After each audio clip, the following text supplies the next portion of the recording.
You also played with a young Hardik Pandya and a young Bumrah. Yeah. Could you tell that these guys will become India players? Hardik definitely had tremendous talent when I was playing for Baroda. We had a coach, Sanat Kumar. He kept on saying, this guy has tremendous talent, tremendous talent. So he played for Baroda and then came to MI for some trials or netball, and they looked at him and they picked him up. I think from then on, he has done absolutely well. I think Bumrah, I think John Wright has actually scouted Bumrah, saying that he's going to be a really good bowler. I still remember his first game where he got Virat He said, LBW. he did. He said, go away. So no, from then on to where both of them have come is so great to see, and it makes us smile because we have seen them grow up to become the superstars that they have become. I think that's what Indian cricket and IPL is about, bringing about that talent and making cricketers into superstars. Yeah. What was a young Hardik like in the locker room?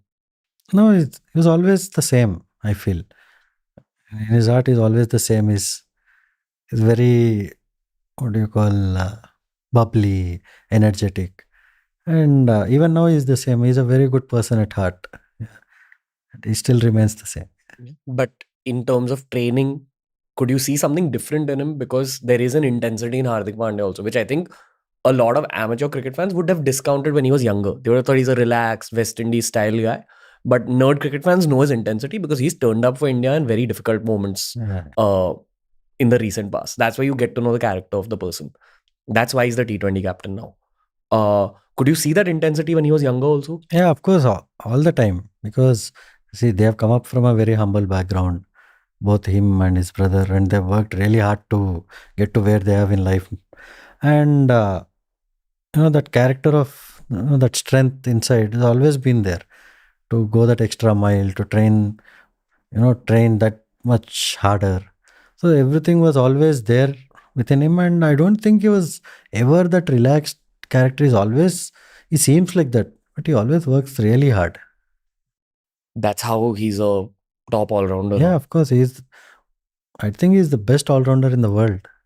I think for a while, maybe if you with Ben Stokes, both of them I think are the best all-rounders in the world. Why don't we see more seam bowling all rounders come out of the Indian circuit? That is because of I think mostly the conditions and the climate and some of the domestic setups, they don't look after them well.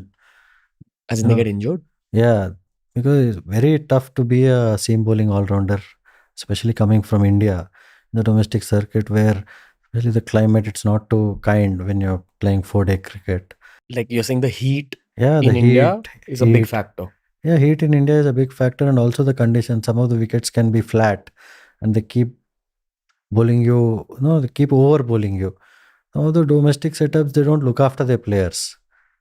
So that's where I think a lot of good talent is lost. So in Hardik Pandya's case, what went correct for him to actually become that So in all-rounder Hardik for India? Pandya's case, the best thing for him is MI. What happened is when he got into the Mumbai Indians setup, they looked after him really well. So they guided him properly.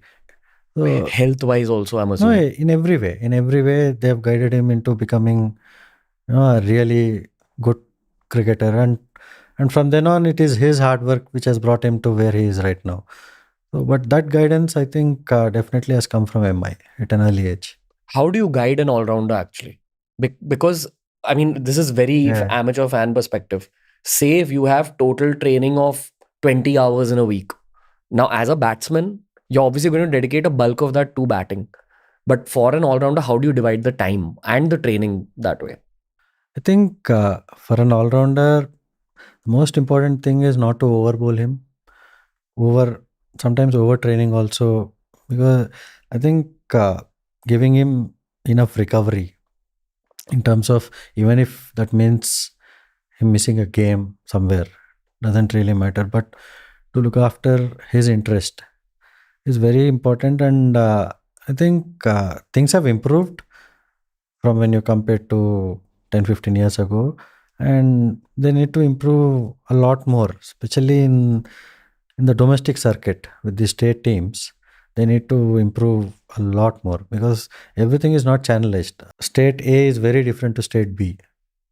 See, that is why you find cricketers Coming out of only few places. only few places, and some of them are really struggling in some states. In every way, money, management. No, not money, but mostly management. As in, they are either overused or Yeah, not. they are overused, or if a good talented player is there who has done well for under 19 India or something, goes back to play state cricket, within a game or two he's dropped for some reason, and you don't see them ever again. So they get lost in that whole domestic thing. Yeah. Is there a corruption in politics angle? I'm not I'm not too sure. It's not generalized as such. They might be somewhere in some pockets, but I don't think it is the case at all. Corruption meaning in state cricket, not in BCCI. BCCI is very clean. Yeah. So in state, because cricket is such a large world in our country and it's so layered, you don't know what's going wrong in some random non-cricketing state. Yeah, That's what you're saying. that is what I'm saying. Okay. You think we lose a lot of people who could have actually been India caliber players because of this? Yeah, of course, we would have lost a lot of talent up to now, and right now, because things are being set up really well by BCCI. So whoever comes through the system from the states and comes up is taken care of really well by BCCI, and they are the ones who are representing India now, or who are becoming. But the ones who are not fortunate enough to come through that system because of some politics or some, they get lost.